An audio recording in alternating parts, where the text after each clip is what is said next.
আপনারা কি জানেন কিয়ামতের ময়দানে আল্লাহর কাছে বান্দা কোন আমল করলে হিসেব ছাড়া জান্নাতে যাবে? জানেন কেউ?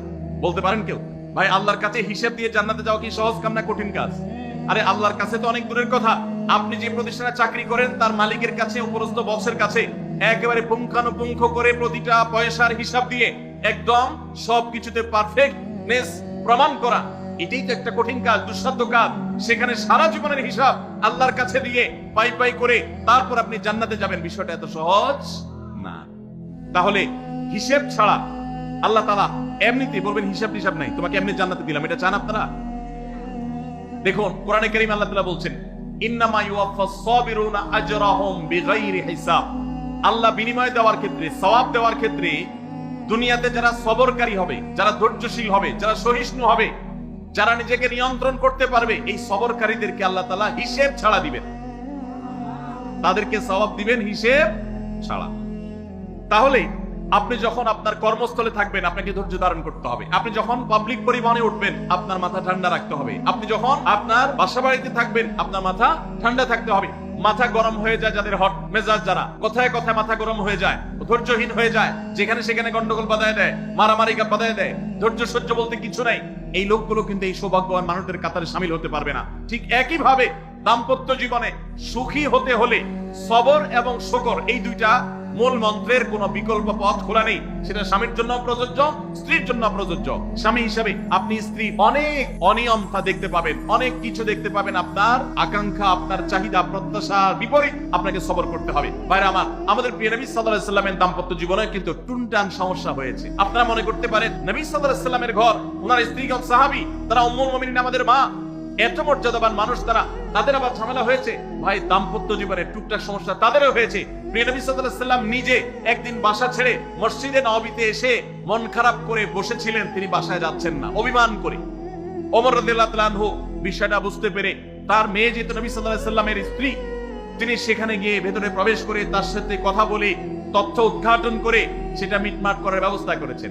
স্বয়ং নবী করিম সাল্লাল্লাহু আলাইহি সাল্লামের জামাতা, ইসলামের চতুর্থ খলিফা আলী রাদিয়াল্লাহু তাআলা আনহু, তার মতে এত মর্যাদাবান মানুষ, তার ঘরে স্ত্রী হিসাবে আছেন কে? মুহাম্মদ সাল্লাল্লাহু আলাইহি সাল্লামের মেয়ে, জান্নাতে নারীদের সর্দার ফাতেমা রাদিয়াল্লাহু তাআলা আনহা। এত বড় মানুষ তারা, স্বামী স্ত্রী দুইজন, দুই দিককার নেতৃত্বে, একজন যুবকদের নেতৃত্ব দিবে, আরেকজন জান্নাতি যুবতীদের, নারীদের নেতৃত্ব দিবে। এত বড় মর্যাদাবান মানুষ, তাদেরও দাম্পত্য জীবনে কিন্তু টুনটান হয়েছে। একবার আলী রাদিয়াল্লাহু তাআলা আনহু এসে মসজিদে টানটান হয়ে শুয়েছিলেন মাটিতে, মনটা খারাপ, ঘরে একটু হালকা ঝামেলা হয়েছে, এই জন্য মসজিদে নববীতে এসে মাটিতে শুয়ে আছে। নবী করিম সাল্লাল্লাহু আলাইহি ওয়াসাল্লাম দেখে বুঝতে পেরেছেন, টের পেয়ে গেছেন যে কিছু একটা হয়েছে বাসায়। তখন তিনি জামাইকে ডেকে বললেন, কুম ইয়া আবা তুরাব, এ মাটির বাপ, মাটিতে শুয়ে আছেন, এজন্য রসিকতা করে বললেন, এই মাটির বাপ উঠো, দাঁড়াও, দেখি কি হয়েছে বলো। ভাইরা আমার, দাম্পত্য জীবনে টুকটাক সমস্যা হবেই হবে। যারা বিয়ে করেন নাই আগে থেকে প্রস্তুত থাকেন, বুকে পিঠে ছালার বস্তা সব বেঁধে রেডি থাকেন। বিশেষ করে সময় যেভাবে গড়াচ্ছে তাতে করে সামনে থেকে হেলমেট পরেও যাওয়া লাগতে পারে। শুধু যাওয়া না, বাসায় ঢোকার সময় বাইক থেকে নামার পরে হেলমেটটা আগে খুলবেন না, আগে যা বুঝবেন পরিস্থিতি কি, তারপর হেলমেট খুলবেন। বুঝেন নাই? দাম্পত্য জীবনে টুকটাক সমস্যা হবেই, এটা প্রত্যাশিত। মনে রাখবেন, এই জিনিসটা যদি আপনি আগে থেকে মাথায় রাখেন তাহলে আপনার কষ্ট অনেকখানি দূর হয়ে যাবে। আমরা অনেকে আকাশ থেকে নেমে পড়ি, কি বলে, এত বড় সাহস, এই কথা বলতে পারে কেন? ভাই আশ্চর্য হচ্ছেন কেন? এর চেয়ে বেশি কথা বলতে পারে, মাথা বাড়ি মারছে, আরে ভাই ছুরি মার নাই, শুকর আদায় করে। বুঝেন নাই কথা? একই কথা বোনদের জন্য প্রযোজ্য। আমার মা বোন যারা শুনছেন তাদেরকেও বলছি, আপনার স্বামীর একটা কথা শুনে আপনি আকাশ থেকে নেমে পড়ছেন, আকাশ ভেঙে পড়ছে মাথার উপরে, কি এটা বললো সে, আপনি ডিপ্রেসড হয়ে যাচ্ছেন। আরে বোন, ডিপ্রেসড হচ্ছেন কেন? এটা কেন? আরো শক্ত কথা আপনাকে বলতে পারে, এটা আপনি মাথায় রাখেন, কারণ দিন শেষে তিনি মানুষ, তার ভুল হতে পারে, একটা সময় তিনি তার ভুল বুঝতে পারেন। দাম্পত্য জীবনে যদি স্বামী স্ত্রী উভয় যদি ধৈর্যশীল না হয়, সবরকারী না হয়, হুটহাট রিঅ্যাকশন করে ফেলে, কখনো দাম্পত্য জীবনে সুখী হওয়া সম্ভব নয়।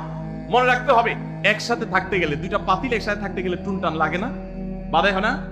আপনার কাছে যদি কেউ এসে গাল গল্প দেয়, দেখবেন অনেকে গাল গল্প দেয়, গাল গল্প দেওয়া লোক আছে না নাই? ভাই, 30 বছর সংসার করেছি, জীবনে আমাদের একটা কথা হয়নি, ডাহা মিথ্যু, এলোক ডাহা মিথ্যু। আপনার 50 বছরের সংসারে কোনো বিষয় হয় না। হ্যাঁ, ঝগড়া করেন না সেটা ভিন্ন বিষয়, কিন্তু ভিন্ন মত হবে না, দ্বিমত তৈরি হবে না, নিজেদের মধ্যে ভুল বোঝাবুঝি তৈরি হবে না, একবারও হবে না জীবনে, অসম্ভব। মুহাম্মদ সাল্লাল্লাহু আলাইহি সাল্লামের ঘরে যদি হয়ে থাকে, আলী রাদিয়াল্লাহু তাআলা ফ্যামিলিতে যদি হয়ে থাকে, সাহাবীদের ঘরে ঘরে যদি হয়ে থাকে, আপনি কে?